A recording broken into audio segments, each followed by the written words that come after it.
sou Juliana Vasconcelos. E eu, Eliane Elisa. E estamos aqui hoje para mais um programa Conectados com a Escola. No Conectados com a Formação, teremos uma roda de conversa sobre dislexia. Com a equipe multiprofissional do CEAI, Centro de Atendimento Educacional Especializado, Maria Fernanda Azevedo.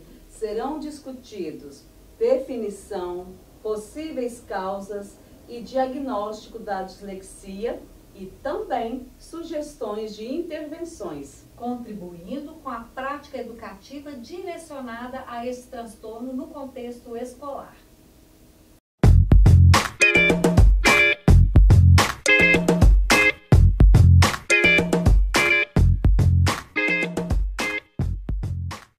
Boa tarde, prazer estar aqui com vocês. Para quem não me conhece, né? Eu sou Andréia, corresponsável do CEAI, e essa formação aqui hoje, na verdade, um bate-papo, né? É um bate-papo que busca discutir um pouquinho do público-alvo que nós atendemos no centro. Eu sei que muitas pessoas aqui já conhecem, mas é preciso a gente retomar para quem ainda não conhece. O CEAI é um centro de atendimento educacional especializado, Maria Fernanda Azevedo, que atende crianças e adolescentes com dificuldade, atraso ou transtorno de aprendizagem. A nossa proposta de roda de conversa com a equipe multiprofissional é fazer discussão sobre esse público que nós atendemos no centro. Nós iniciamos dia 20 de agosto com a discussão sobre TDAH. Eu vi que tem muitas pessoas aqui que estavam conosco, um prazer, que bom. E agora, né, retomamos com a discussão sobre dislexia. Aqui hoje com vocês estará presente a equipe multiprofissional do CEAI. Então, vamos conhecê-las, né? Fabiola, nossa fonoaudióloga. Boa tarde, gente. É um prazer estar aqui com vocês, para a gente poder falar um pouquinho sobre dislexia. Muito bem. Luciana, professora do CEAI e minha companheira na coordenação do centro. Boa tarde a todos, né? Quero aproveitar o momento para agradecer a cada um de vocês que está aqui presente conosco nessa sala de reunião e também através do YouTube. Né? É muito importante, né, que a gente consiga multiplicar esse conhecimento para a gente chegar aos nossos alunos. Quero agradecer também a equipe CEAI, né, que está aí toda envolvida nessa formação, a equipe especializada em particular, né, nessa formação hoje de dislexia, e a nossa equipe pedagógica que está aqui presente nos assistindo e que também está desenvolvendo um ótimo trabalho de formação, socializando, né, entre as nossas professoras e as professoras do ensino regular. Eu espero que essa tarde seja muito proveitosa para todos nós. Muito bem. Lucimeire, assistente social. Boa tarde, pessoal. Sejam bem-vindos. Marcela, psicóloga. Oi, pessoal. Boa tarde. Sejam bem-vindos. Edmeia, terapeuta ocupacional.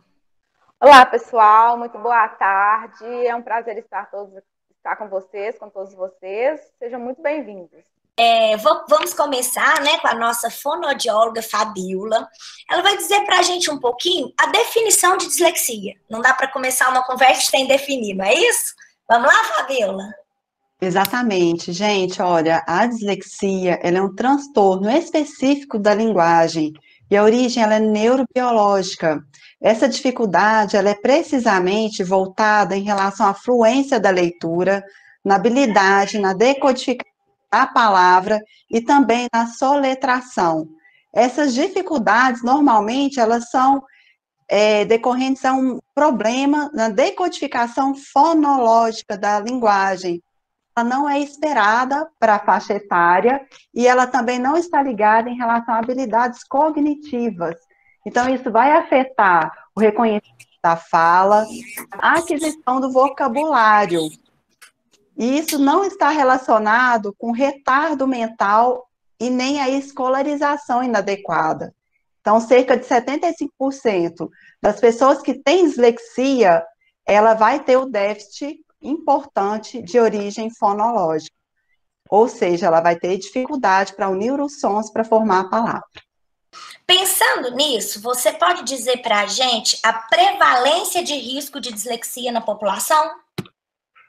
Olha, geralmente nós observamos a estatística mundial de 4 a 5% da população, sendo que as crianças em idade escolar, elas estão em torno de 2 a 8%, então é um número muito grande. A maioria dos distúrbios de aprendizagem que vem em destaque em relação à dislexia, ela está à frente em relação aos distúrbios de TDAH, descalculia, disgrafia e a desortografia. E ela é caracterizada por um transtorno do desenvolvimento. O que quer dizer isso? Ela ocorre nos primeiros anos de vida do indivíduo. Então, nós vamos observar essa característica com os sinais de riscos nessa faixa etária. E é importante observar os sinais precoces nesses primeiros anos de vida. O que a gente vai observar de forma mais característica? Atraso na fala e também alteração no desenvolvimento neuropsicomotor. Nós vamos ver que terão atrasos significativos, que já vai acender aquela dúvida para a gente já pensar em relação ao indivíduo que tenha essa comorbidade. É importante nós fazermos essa detecção para a gente já conseguir fazer a detecção precoce e a intervenção pontual, porque nós sabemos da importância da intervenção para que a neuroplasticidade possa entrar em ação. Então, quanto mais cedo esse indivíduo for estimulado, melhor ele vai ter ganhos para a sua vida e a gente diminuir a discrepância em relação à sua idade. Além de todas essas manifestações, existem também desencadeadores em relação à parte psicológica, porque são indivíduos que eles vão ter facilidade em ter problemas depressivos, alteração de humor, quadro de hiperatividade e também outros distúrbios relacionados com isso. E aí nós vamos observar uma piora na qualidade de vida desse indivíduo em relação a uma criança normal, porque ele apresenta um atraso bem importante na aprendizagem. Muito bem, Fabíola. Existe muito mito, né, sobre a dislexia. Então, tem pessoas que falam, é por isso que o menino ficou dislexo, é por isso, por aquilo. Você podia dizer para a gente, de uma forma mais técnica, as causas da dislexia? Sim, as causas da dislexia, nós temos dois grandes grupos. Nós temos a origem genética. O que quer dizer isso? Eu preciso estar atenta à árvore da criança, à árvore genealógica. Por quê? Na família, nós teremos dados importantes em relação a ter uma herança genética. Então, dados significativos eu vou colocar aqui para vocês. Se tem um pai com dislexia, a chance do filho ter dislexia é de 90%. Se for uma mãe com dislexia, o filho pode ter dislexia com 60% de chance. Se os dois têm dislexia, 90% de chance do filho ter dislexia. E se tiver algum caso na família, um tio, um avô, uma avó, um parente, ele já tem chance de ter 30% de chance para ter dislexia. Então, é um dado muito alarmante. Então, nós vemos isso através de mutações genéticas, é observado isso em mapeamento genético, e também herança poligênica, alguma alteração em algum pedacinho do gene que vai dar essa característica genética favorecendo para ter dislexia. E também distúrbios adquiridos. No que eu posso te dizer, distúrbios de migração, o que é isso?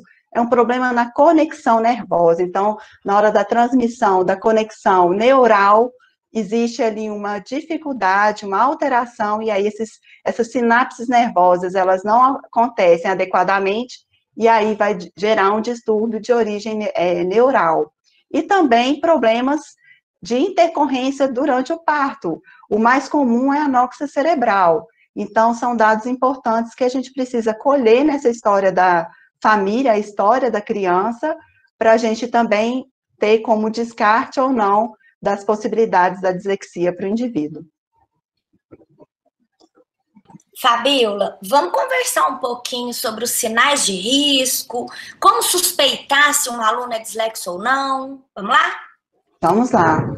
Então, como eu disse anteriormente, o histórico da família, ele é muito importante. Não só a gente visualizar alguma característica que a família tenha para ter o indício da dislexia, também o histórico da criança. Então, é muito importante essa história ser colhida de uma forma muito ampla, na qual nós vamos ter os dados de gestação, os dados em relação ao parto, o desenvolvimento motor da criança, de linguagem, todo o percurso dela escolar. Outros sinais também para dislexia é em relação aos processos de alfabetização, principalmente porque nós vemos, quando avaliamos essa criança com testes de padronagem de leitura, existe uma defasagem de 18 a 2 anos em relação à idade que ela está. Então, já são indícios que nós já vamos observar que essa criança tem sinais para ter a dislexia, sendo que dos 7 ou 6 anos, ou até antes, a gente já consegue perceber esses traços de dificuldade. Problemas motores e visoespaciais. Então, aquela criança que em sala de aula, ela tem dificuldade para usar o dicionário, ela tem dificuldade de localizar o número da página, ela tem dificuldade de identificar, às vezes, uma palavra no texto, ela tem um cansaço excessivo e muita lentidão, resistência para poder fazer atividades. Em relação aos problemas motores e visoespaciais, nós vamos ver essa dificuldade do aluno em relação ao uso de dicionário, vai ter dificuldade, às vezes, de localizar a página do texto, identificar a página, achar, às vezes, alguma palavra, acompanhar a leitura em sala, um cansaço excessivo e também a lentidão. E, principalmente, em relação à fala, nós também teremos um atraso e também em relação à expressão da linguagem. Então, 85% das crianças disléxicas, elas apresentam atraso na fala e na linguagem. Em relação à fala, o que nós podemos pensar? Demorou para falar, ou tem as trocas de fala tudo errado, é aquela queixa, né?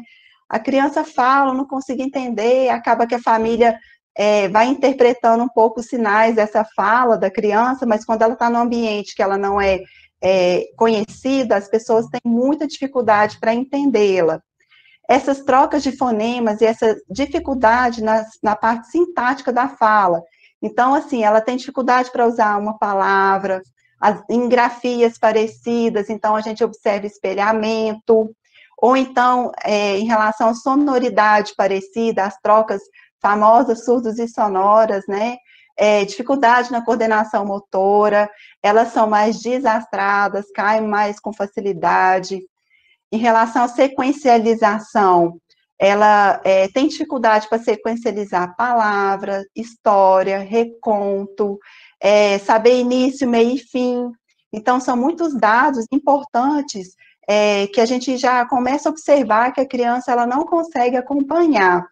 Dificuldade para memorizar história, canções, parlendas, rimas, dificuldade em acompanhar a literação também, dificuldade motora para montar quebra-cabeça e na percepção visual, dificuldade em aprender os atos práticos, que nós já temos, assim, alguns que nós já nascemos, né, direcionados para certos tipos de habilidades, como vestir, respeitar os limites da folha, né, toda essa questão, e essa criança vai ter dificuldade para essa situação. E também ela esquece muitos materiais impressos. É aquela criança que às vezes você pede para ela transmitir um recado e ela não vai conseguir, ela vai transmitir faltando pedaço, faltando sentido, vai ter desinteresse pela leitura escrita, é lógico, porque é algo que ela tem muita dificuldade. Então, quando ela for exposta à leitura, ela vai ler com lentidão, vai ser uma leitura entrecortada, trabalhosa, fica mais difícil quando tem letras, e quando for uma palavra um pouco maior, ela vai tentar adivinhar, muitas vezes vai se comportar como se fosse uma pseudo-palavra, ou até mesmo ela vai começar a adivinhar, e aí vai ficar uma fala muito sem sentido. Pode acontecer também inversões, acréscimos e redução dessa palavra.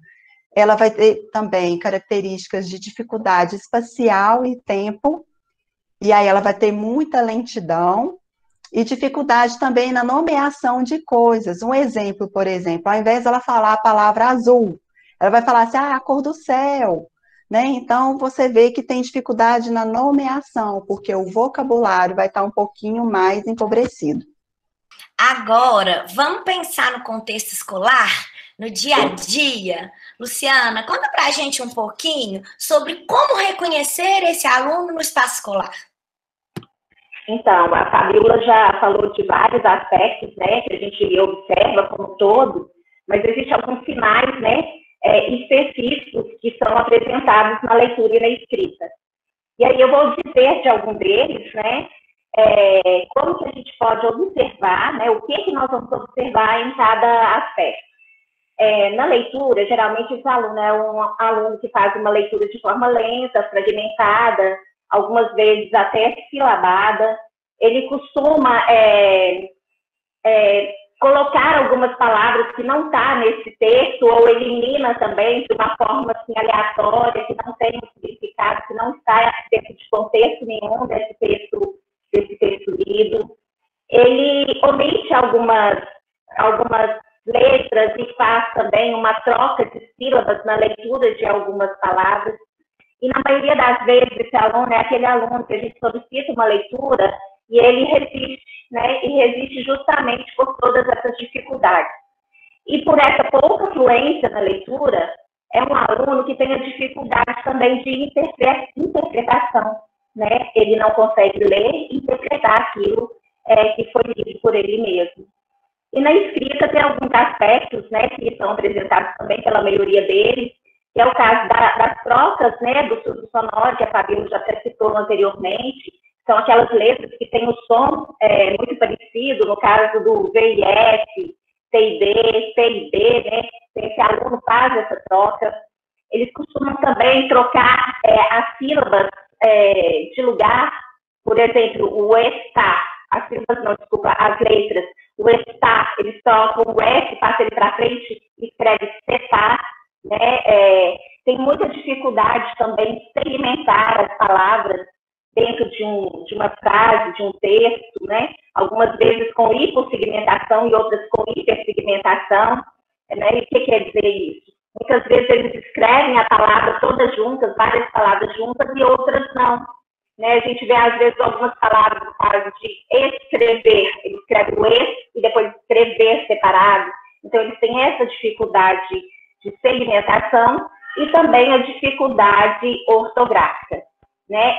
Dizer desses sinais que são apresentados por os alunos de dislexia não é dizer que aquele aluno que apresenta esses sinais tem dislexia. Então, a gente precisa ter bastante cuidado, bastante critério quanto a essas avaliações e esses levantamentos, né, diagnósticos, porque são várias coisas que precisam ser analisadas para depois serem encaminhadas, né, para o neurologista dar esse laudo diagnóstico para nós. Muito bem, Luciana, obrigado. Então, pessoal, fazendo uma análise entre a deficiência intelectual e a dislexia, que pode ser que tenha características parecidas. Né, acho que em outro momento a gente até vai discutir um pouquinho disso, que é o aluno limítrofe, que a gente fala, ai meu Deus, é um caso de dificuldade severa ou é uma deficiência? Mas aqui, somente para esclarecer, pessoal, para a gente suspeitar de uma deficiência, a pessoa, o indivíduo, a criança, ele precisa ter duas capacidades, habilidades ou mais comprometidas. Então, na verdade, aqui nós estamos descrevendo uma criança com característica de transtorno de leitura e escrita. Então, na verdade, para dizer de uma deficiência, ele precisava ter outras comorbidades, que fosse na questão social, que fosse na questão de compreensão básica. Então, no caso, né, uma questão fundamental para a gente avaliar são as comorbidades e mais habilidades. Então, uma habilidade única é quando a gente suspeita de um transtorno de aprendizagem, que inclusive a Marcela vai deixar isso claro, agora não tem nada a ver com a deficiência, né, nem com o desenvolvimento aspecto cognitivo, que é uma característica pontual do deficiente intelectual. Uma criança que tem problema só na leitura e não tem na escrita, ele pode ser dislexo? Pode. Né? Existem muitos tipos de dislexia. Nós precisamos avaliar as características. De repente, ele não tem na leitura, o que é menos comum, mas tem na escrita. Né? Então, ele comete reversibilidade de letra, ao invés de escrever ma, ele escreve an. Então, pode acontecer. Né? Depois, a gente pode, inclusive, aprofundar nos tipos de dislexia. Não quer dizer que, para ser dislexo, tem que ter todas as características. É um conjunto a ser analisado. Tá bom? Marcela, conta pra gente como que a psicologia pode contribuir também nesse diagnóstico? Então, pessoal, a psicologia vai contribuir através da avaliação neuropsicológica. A gente aplica testes de inteligência. Como a Andréia citou, né, na dislexia, a inteligência é normal. Para ser dislexia, ele tem que estar com o potencial intelectual preservado, né? Se a inteligência estiver num nível muito baixo, a gente vai suspeitar de deficiência intelectual e não de dislexia. No CEAI, a gente aplica o Raven, que é um teste de inteligência não verbal, e ele não depende do nível educacional, ele pode ser aplicado em pessoas que ainda não foram alfabetizadas. E a gente aplica também o VISC-4, que é outro teste de inteligência que ele é bem mais completo, ele avalia diversas habilidades cognitivas. E a psicologia vai contribuir também com a avaliação das funções neuropsicológicas, né, para ver que funções aí que estão alteradas. Como a Fabíola já citou, né, as principais funções que estão comprometidas na dislexia vai ser a memória, a linguagem, o processamento de informação, as habilidades visoespaciais, temporais, motoras. E no CEAI, a gente tem testes, né, que vão avaliar essas habilidades, né? A gente tem o Bender, que é um teste que avalia a maturidade perceptomotora. Ele está associado à habilidade de leitura, escrita e número. E a gente tem também o VISC, que eu citei, que vai avaliar essas habilidades aí que eu mencionei, né, além de diversas outras, né, porque ele é um teste bem completo. Então, a avaliação neuropsicológica, ela vai medir, né, vai avaliar quais que são os pontos fortes e os pontos fracos dos aspectos cognitivos do sujeito. E essa avaliação, ela tem dois aspectos, né? Ela tem o aspecto quantitativo, que são os testes normatizados, né, como esses que eu citei, e tem também o aspecto qualitativo, que são entrevistas, questionários, observações. E a gente avalia também a personalidade do sujeito, né, os aspectos emocionais. Lá no CEAI, a gente tem o HTP, que é um teste projetivo de personalidade. O sujeito vai fazer alguns desenhos e depois ele vai responder a inquéritos sobre esses desenhos. E essa avaliação neuropsicológica vai ajudar também a identificar comorbidades existentes junto com a dislexia, né? A dislexia, ela pode ocorrer em simultâneo com outras perturbações do desenvolvimento, mas a gente tem que observar se essas dificuldades na leitura e escrita, se elas não são uma consequência, né, dessas perturbações, se elas não são consequências de outros transtornos, né? Por exemplo, é muito comum as dificuldades na leitura ela causar problemas emocionais, mas a gente tem que observar porque esses problemas emocionais, a dislexia, as dificuldades de leitura e escrita, elas não podem ser uma consequência de problemas emocionais ou sociais ou pedagógicos, né? No caso, para está olhando o diagnóstico da dislexia. Gente, nós tivemos aí a contribuição da psicologia, mas a Fabíola chegou a mencionar de profissionais, e eu gostaria então que ela descrevesse para a gente quais esses profissionais envolvidos e como fazer um diagnóstico da dislexia. Bem, olha, reforçando que o quanto mais cedo a gente conseguir fazer o diagnóstico, melhor, né? para a gente pensar na estimulação precoce e já nas intervenções educacionais plausíveis para esse aluno. Nós vamos reduzir em 40% se a gente conseguir fazer isso o mais rápido possível em relação às manifestações que ele possa apresentar.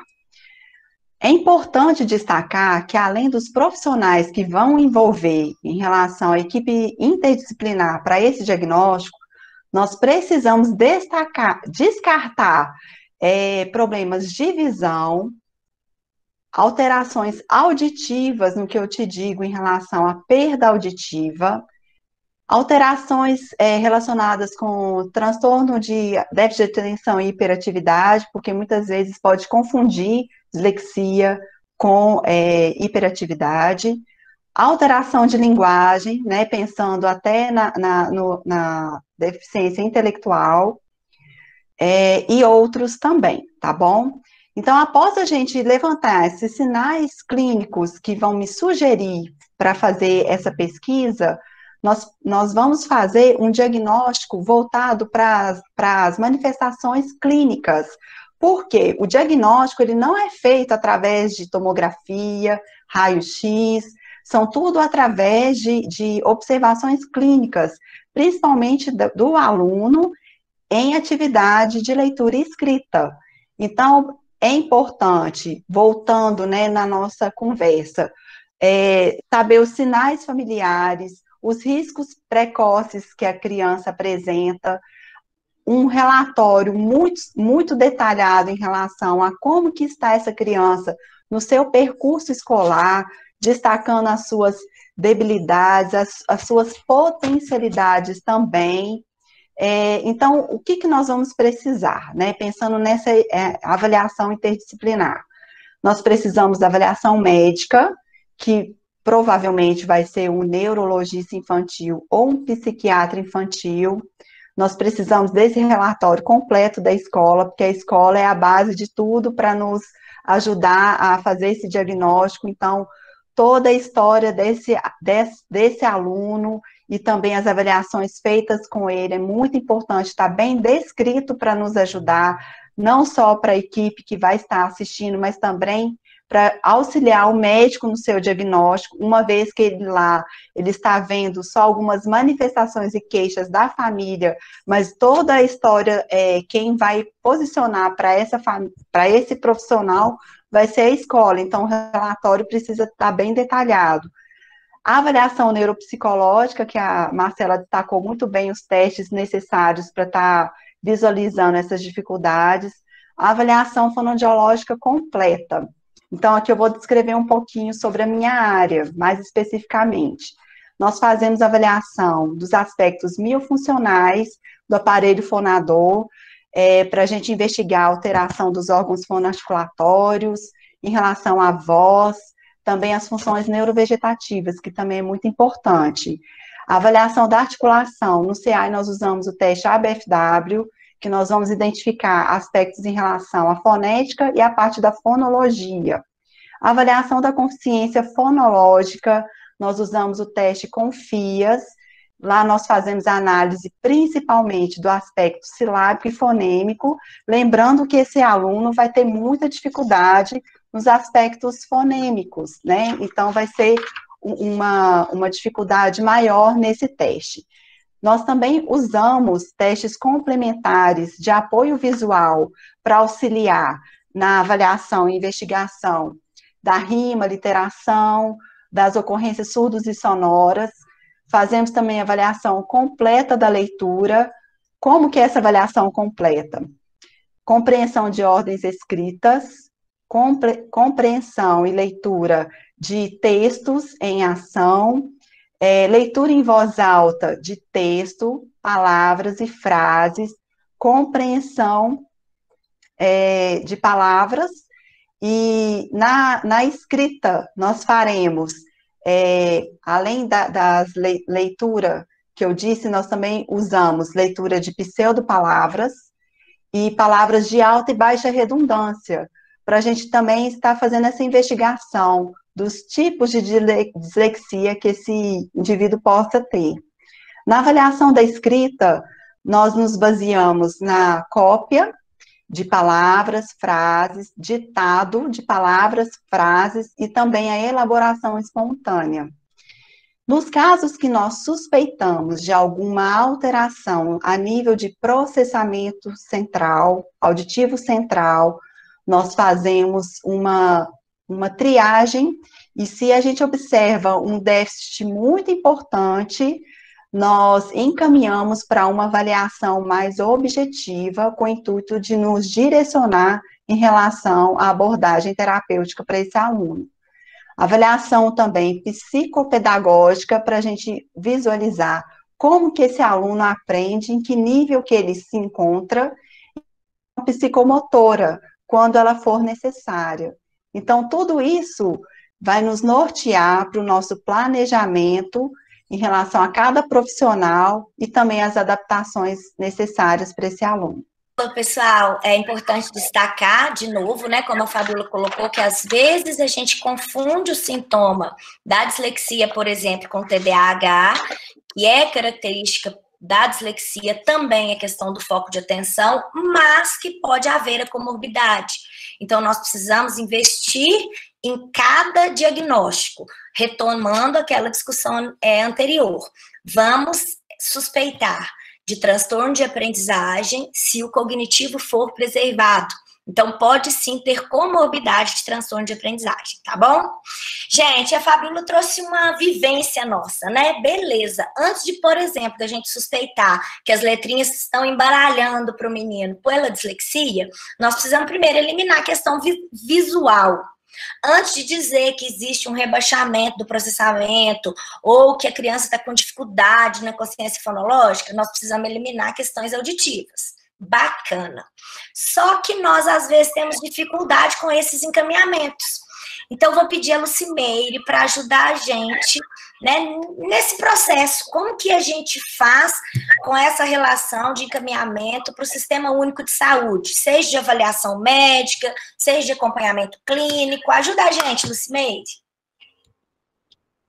Então, pessoal, na verdade, é importante a gente destacar primeiramente todo o encaminhamento, né, que a família optar em levar pelo SUS, né, pelo Sistema Único de Saúde, a porta de entrada são as unidades básicas de saúde, né, no caso PSF, são aquelas unidades, né, regionalizadas, né, que é próximo de cada aluno. Né? Então, é importante a gente destacar que todo aquele encaminhamento, né, que a família utiliza, né, opta pelo Sistema Único de Saúde, né, no caso do SUS, a porta de entrada são as unidades básicas de saúde, PSF. Vou citar aqui alguns encaminhamentos, né, como fono, oftalmologista, otorrino, neurologista, os procedimentos, né, que a escola, o CEAI precisa fazer para que essa criança seja atendida. Então, o oftalmologista, né, ele não é um encaminhamento relatório, né, é um encaminhamento padronizado, né, provavelmente todos vocês já conhecem, né, a escola aplica um teste de visão, esse teste, dando alterado, né, ele é encaminhado o resultado para o CEMED e esse volta em forma de encaminhamento, né, e é importante a gente destacar que mesmo o teste não dando alterações no resultado, mas se a escola, o profissional, o professor observar, né, alguma alteração, né, a criança aproxima muito da folha, né, não está conseguindo enxergar no quadro. É importante que, né, no campo de observações, a gente coloque essas observações que são feitas dentro de sala de aula. Né? Quando esse encaminhamento retorna da CEMED, a família precisa ser orientada a levar na unidade de saúde mais próxima, né, da sua residência, de referência, e o aluno entra na fila de espera. Para o encaminhamento oftalmológico, não precisa passar pelo médico, né, é só deixar na unidade de saúde. Já o encaminhamento para o otorrino e neurologista, é importante que a gente faça um relatório bem detalhado, né, e também para o sono, né? O fonoaudiológico, o sono clínico. Por quê?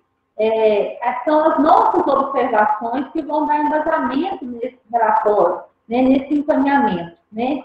Muitas das vezes, as nossas famílias não conseguem explicar detalhadamente quais são os sintomas que a criança está apresentando. Então, nosso relatório, como a Fabíola já disse anteriormente, ele é fundamental para um diagnóstico bem feito, né? Porque muitas das vezes a gente depara com um encaminhamento escrito assim, encaminha fulano para o neurologista, né? Encaminha fulano para o otorrino, mas aí não coloca as queixas, nem as observações da escola. E para ter um relatório bem feito e um diagnóstico bem preciso, é importante que esse relatório seja bem detalhado e bem feito. O encaminhamento para o otorrino, para o neurologista, a família precisa ser orientada a buscar também a unidade de saúde. Só que esses dois, a gente, né, o aluno, né, o adolescente, criança, precisa passar pelo médico da unidade. Nem sempre essas unidades vai ter o pediatra, né? Mas a família, a criança precisa passar pelo médico generalista, né? Que é o médico da unidade, que atende qualquer faixa etária, né? E esse médico vai, né, avaliar e fazer o encaminhamento para o médico especialista. Já o atendimento do fono, né?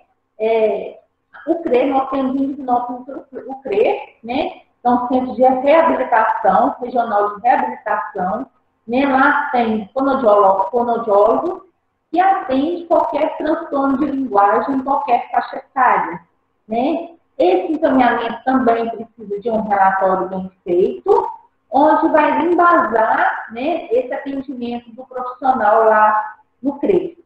Esse encaminhamento precisa passar na unidade de saúde? Sim, precisa. Ele não precisa passar pelo médico, né? Esse relatório pode ser entregue para um enfermeiro da unidade de saúde e esse vai dar andamento nesse procedimento. É importante a gente destacar e ressaltar que as unidades de saúde do município trabalham por cota, né? Então, a gente sabe, nós temos conhecimento e clareza que todos os atendimentos estão sendo muito demorados, né? Está sendo demorado até demais. Só que é direito, se a família não tem condição de ir para a rede particular, né, pagando consulta, é direito da criança, do adolescente estar ali aguardando essa consulta. O que tem me preocupado às vezes é que às vezes a família retorna e fala, o município não tem esse profissional. Tem, né? Uma pesquisa feita por mim recentemente, o município tem neurologista, tem otorrino, tem o fono, né? As informações são recentes. Porém, né, com essa dificuldade que nós estamos deparando da demora dos atendimentos. Mas é direito de todos eles estarem na fila de espera aguardando esse atendimento. E, por fim, né, um procedimento que nós utilizamos no CEAI, que é uma sugestão também para vocês, e do protocolo desse encaminhamento. Por que a gente adotou esse procedimento? Porque, além da gente ter uma garantia que a família deu andamento nesse encaminhamento, né, não engavetou, não deixou guardado, a família também tem uma garantia que esse encaminhamento foi entregue na unidade de saúde e a criança está aguardando, né? De que forma pode ser esse protocolo? Né? Nós criamos um modelo próprio, mas também pode ser uma cópia, né, uma segunda via, assinada e datada pelo responsável da unidade de saúde que recebeu esse protocolo. Tá bom? O destaque da dislexia é a intervenção e as adaptações. Mas vamos pensar, como eu disse, tem muitos tipos de dislexia. Olha, esse aluno dislexo, ele precisa trabalhar a questão da concentração, da memória. Então, ele vai precisar ser medicado. Não, a questão desse aluno é mesmo pontual de leitura, que tem a ver somente com esse transtorno específico. O médico vai avaliar que não, mas ele vai precisar das adaptações. Então, agora, a gente vai entrar um pouquinho nessa discussão que são as intervenções. Primeiro, eu vou chamar a Fabíola, né, para dizer para a gente a melhor abordagem terapêutica para trabalhar com esse aluno dislexo. Vamos lá, Fabíola? Olha, a melhor abordagem para ele sempre vai ser pensando que ele tem essa dificuldade fonológica, então ele precisa da intervenção do profissional, do fonoaudiólogo, para fazer as remediações fonológicas, que praticamente a base desse tratamento vai ser a estimulação da consciência fonológica, pensando em todos os aspectos. E a consciência fonológica, ela pode ser trabalhada, assim, até né, na educação infantil, nos primeiros anos de vida, né, porque tem até estudos mostrando que bebês que são estimulados com voz mais melódicas, eles são mais atentos aos sons, né, então a gente observa o tanto que é importante este estímulo auditivo. Dentro da abordagem fonoaudiológica, trabalhando a consciência fonológica através de rimas, aliterações, a consciência de palavra, depois a gente passa para a sílaba, para depois vir para o fonema. A gente pega um montante, um bloco maior, e vai dividindo até a gente chegar numa unidade sonora menorzinha, para fazer a relação fonema-grafema. Então, tem os passos dessa estimulação para favorecer essa compreensão do indivíduo em relação ao som. Então, é um trabalho que ele precisa ser sistematizado, porque é uma pessoa que ela vai ter essa dificuldade e ela é difícil de ser rompida. Então, essa estimulação, ela precisa de ser frequente. E o ideal é que todos os profissionais possam estar abordando essa estimulação, lógico que cada um com seus objetivos, mas eles favorecem muito o desenvolvimento desse aluno. Então, sempre pensar de começar do mais complexo para o menos, do menos complexo para o mais complexo, né? Porque a gente vai facilitar dando mais pistas auditivas para esse indivíduo. Concomitante com o trabalho do fonoaudiólogo voltado para a consciência fonológica, o método fônico, ele também é muito importante nesse processo, porque nós sabemos que ele vai facilitar em relação ao som, a relação som-fonema, mas só o método fônico, ele não vai ser eficiente. Precisa de ser trabalhada essas habilidades para que, em conjunto, possa um favorecer a abordagem do outro. O suporte psicopedagógico também, ele é fundamental, porque vai ser feito as adaptações e as orientações específicas de cada dificuldade que ele apresenta, e o principal do destaque do tratamento, né, do disléxico, é que o trabalho da equipe, junto com a escola e junto com a família, todos unidos em prol do filho, do aluno, nós teremos sucesso. Né? Então, não adianta a gente fazer um bom diagnóstico, a gente ter as nossas intervenções e ficar só pontualmente. Nós precisamos da adesão de todos. Pessoal, agora vamos pensar uma questão que também foi mencionada, que é sobre as funções executivas, né? Dizendo que elas são fundamentais para o aluno dislexo. Vou chamar para falar um pouquinho com vocês a Edmeia, nossa terapeuta ocupacional, para explicar, né, sobre essas funções executivas e dar alguns exemplos práticos para a gente sobre o desenvolvimento delas. Vamos, Edmeia? Então, começando com a função executiva, ela, na verdade, é responsável pelos nossos processos cognitivos. Nela se inclui a memória de trabalho, o raciocínio, a resolução de problemas, o autocontrole, o planejamento e a execução. Falando sem execução, é a própria ação, né, da atividade. Então, na verdade, as funções executivas são as nossas habilidades cognitivas necessárias para controlar os pensamentos, as emoções, assim como as ações.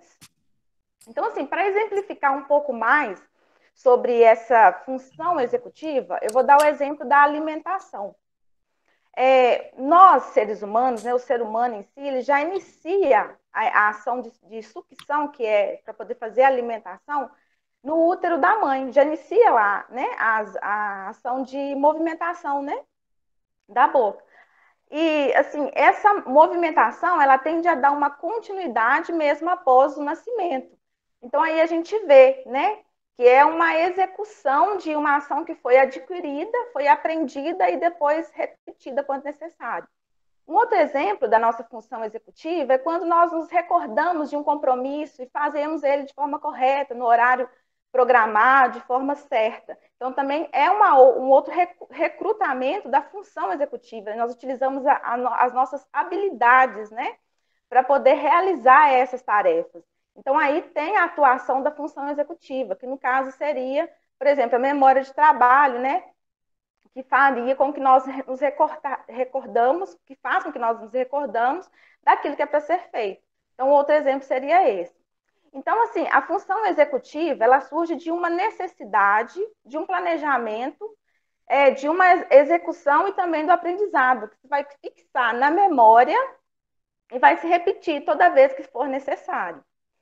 E no caso do aluno com dislexia, ele vai apresentar uma desestruturação neurobiológica que resulta em falhas na função executiva, fazendo com que ocorra uma falta de acomodação das informações recebidas e fazendo com que ele não assim, consiga reter propriamente o conhecimento. Então, para ajudar o aluno com dislexia, deve-se usar algumas adaptações. No caso, a TO, né, ela orienta essas adaptações. Principalmente na escrita, nas atividades de escrita. Como, por exemplo, destaque das palavras principais, fazer uso do contraste, né, nessas palavras, usar a folha amarela, porque vai aumentar mais ainda o contraste, utilizar o negrito nas frases, sublinhar e numerar também parágrafos, né? Numeração de parágrafos ajuda muito. Fazer uso da régua leitora, né? Uso da régua amarela para ler textos.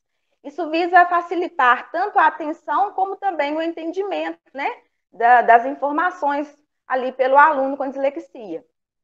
E na terapia ocupacional, para se estimular o desenvolvimento adequado do aluno disléxico, utiliza atividades lúdicas, que visam a trabalhar tanto a atenção, como a concentração, a memória, o raciocínio, a figura fundo, a discriminação visual, a coordenação motora fina, a coordenação visomotora e a coordenação óculo-manual. Então, por exemplo, em um jogo de quebra-cabeça, em que se trabalha a associação de ideias e o encaixe de peças, né, para se montar uma figura, ou propriamente num jogo igual, por exemplo, pula-macaco, em que tenta se encaixar os macaquinhos na árvore, aí se trabalha se estimulando tanto a concentração quanto a discriminação visual, assim como as coordenações motoras. Então, é muito importante, através de uma intervenção tanto direta como também intervenções grupais, né, proporcionar essas atividades com os alunos com dislexia. Porque aí ele pode ter um desenvolvimento melhor das funções executivas e vem também a desempenhar, né, de forma mais assim, satisfatória as atividades escolares, vai ter um desempenho escolar melhor. Eu gostaria de mostrar para vocês agora alguns recursos terapêuticos, né? A terapia ocupacional, ela, na verdade, ela trabalha com recursos terapêuticos, não são só brinquedos, né? São recursos. E eu vou mostrar para vocês esses recursos que são utilizados para trabalhar essas funções executivas e melhorar a capacidade do aluno. Então, eu vou mostrar para vocês aqui alguns desses recursos. Então, por exemplo, nós temos o Tangram, né? Que aí se pode trabalhar tanto o raciocínio lógico, né? A cognição está sendo trabalhada aí, também o raciocínio lógico e matemático, né? A questão aqui do encaixe ficou um pouquinho meio fora do lugar, mas a questão, acho que dá para vocês entenderem, que é uma prancha que nós iremos trabalhar tanto a discriminação visual, né? A discriminação, vai trabalhar também a figura fundo, né? Que é o encaixe de peças. Aí a criança tem, né, desenvolver, estimular no cérebro essa capacidade. E também aqui o pula-macaco, que foi um recurso que eu citei, né, que aqui a criança tenta, né, colocar o macaquinho na árvore.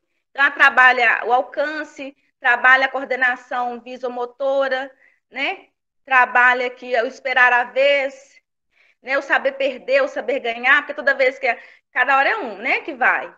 No caso, trabalho em grupo. Aí, no momento que a criança consegue colocar um macaquinho na árvore, ela ganha uma banana. Então, aí vai se trabalhando, né, aos poucos, as habilidades cognitivas com essa criança. Então, pessoal, era isso que eu tinha para falar, né, as contribuições da terapia ocupacional, da atuação, tá? Muito obrigada.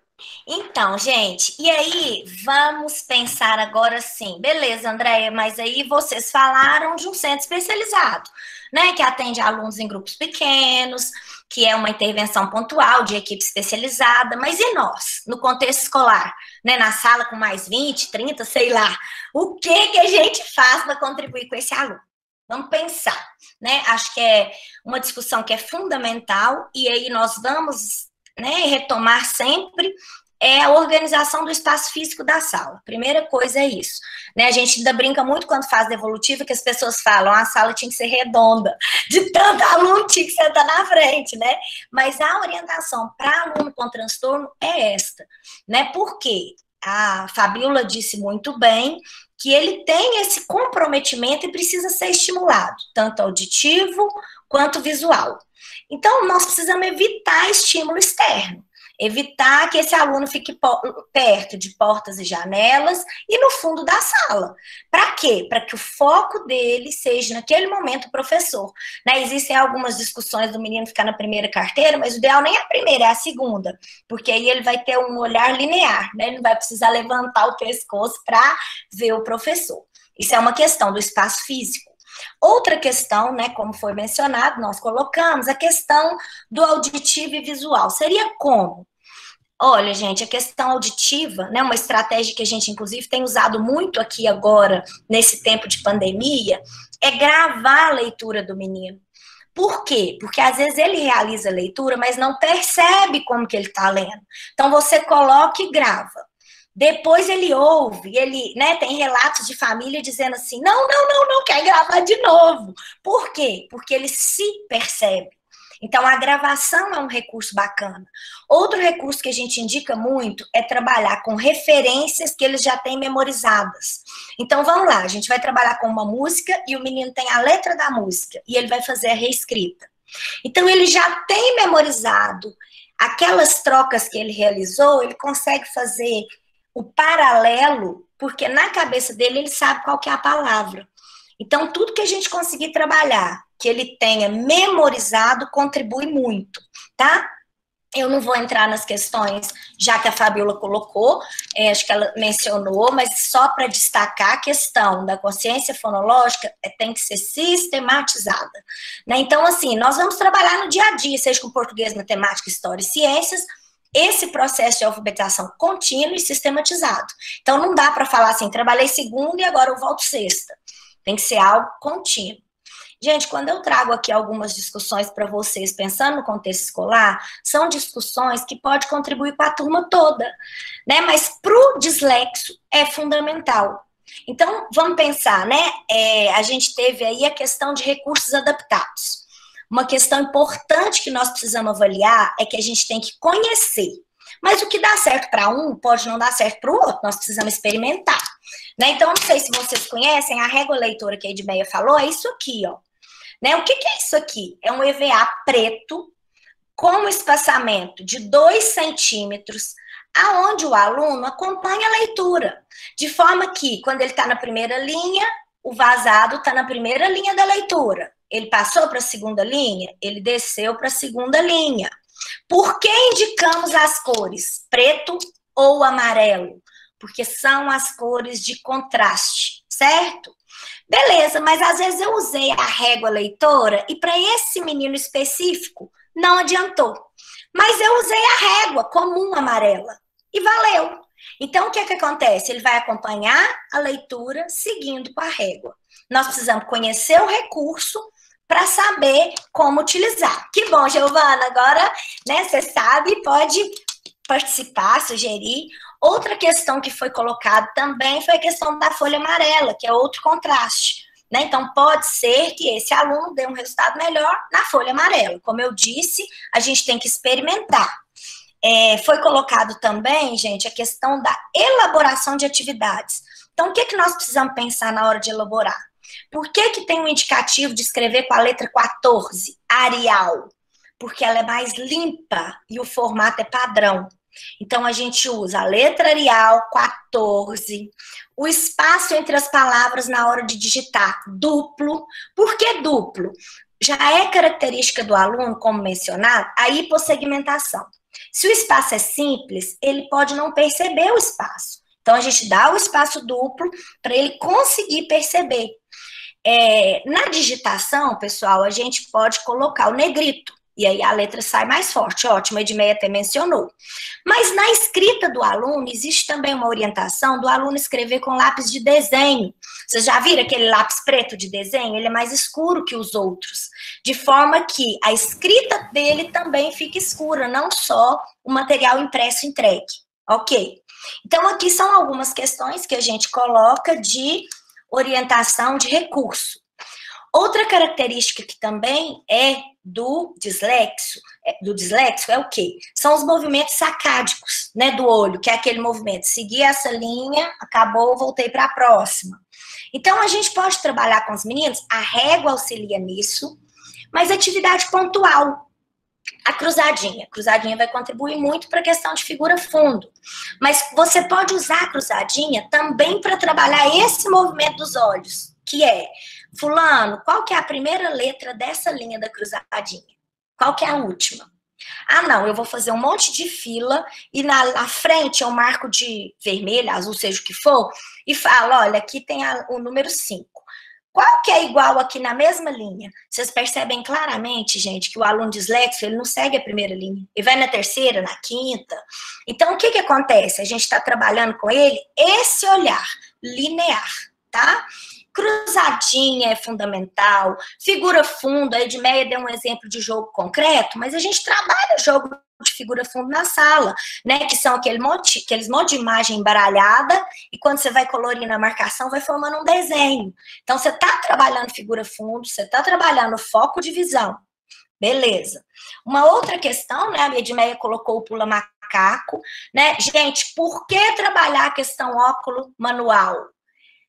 Fundamental, inclusive para o menino conseguir fazer cópia, né? A cópia nada mais é que olho, mão, olho, mão. Por isso que é tão importante na educação infantil, bate-bola, né? Bate na parede, peguei, bate na parede, peguei. Beleza. Depois a gente tem o pula-macaco, tem o calabouço, que é esse joguinho que a gente compra na feira hippie, né? De madeira. Então, para quê? Dedo, mão. E aí ele tem que acompanhar. Você coloca mão, olho. E acompanha esse movimento, beleza. Depois, o movimento vai ficando fino. O que a gente orienta? Eu tenho visto tanto pessoal da educação infantil fazer isso. É um recurso da psicopedagogia, eu acredito que muitos conheçam. É o que a gente chama, olha, a caixa de areia. Né? O que é isso? Uma caixa, vou fazer propaganda do Raio de Sol, tá, gente? Lá faz e vende, Escola Municipal de Educação Especial. Essa caixa de areia, o que é? Coloca a plaquinha aqui, e o aluno registra aqui na areia. Então, o que acontece? Essa questão óculo manual está sendo feita, essa questão lateralidade, coordenação motora, e a gente eu falei que vi as meninas da educação infantil, porque eu tenho visto os vídeos das escolas, e aí elas pedem para fazer letrinha no prato de areia, prato com farinha, não é? Tô vendo o povo balançar a cabeça, e nada mais é que a proposta da psicopedagogia da caixa de areia, que é essa relação. Então, são atividades que contribuem e que os meninos gostam muito, né? Outra coisa, pessoal, né, só para concluir, é o material de apoio. Tá? Existe muito questionamento assim, mas esse menino vai fazer Enem. O Enem, com diagnóstico, ele tem direito aos recursos adaptados, tá? A legislação hoje é muito clara nesse sentido. Então, eles precisam de ter suporte, né? As avaliações externas dão direito a ele do ledor. Acontece o seguinte, nós não vamos partir do princípio de que esse menino não vai desenvolver, ele tem nada cognitivo. Então, nós não vamos trabalhar com ele dando suporte para não desenvolver. Nós vamos dar suporte para contribuir no desenvolvimento, certo? Então, ele precisa do auxílio ledor? Sim. E a partir do momento que não for precisando mais, a gente vai tirando aos poucos. A gente trabalha, diferente do trabalho com deficiente, que de repente a tecnologia assistiva ela é para sempre, né? O cadeirante vai precisar da cadeira de rodas para sempre. O dislexo não vai precisar da régua leitora para sempre. Ele vai melhorando. Às vezes ele usa 2 réguas, depois ele passa para uma só. E é isso, né? O aluno com transtorno, a gente usa o recurso para contribuir. E à medida que ele for evoluindo, ele vai deixando de utilizar esses recursos, tá? Então, pessoal, aqui eu trouxe, né, algumas dicas mesmo, pensando no nosso dia a dia. Eu penso que tem muita coisa para a gente discutir, nós ficaríamos aqui um outro dia ainda falando só das intervenções, mas como eu disse a vocês, nós temos a proposta de fazer um estudo de caso.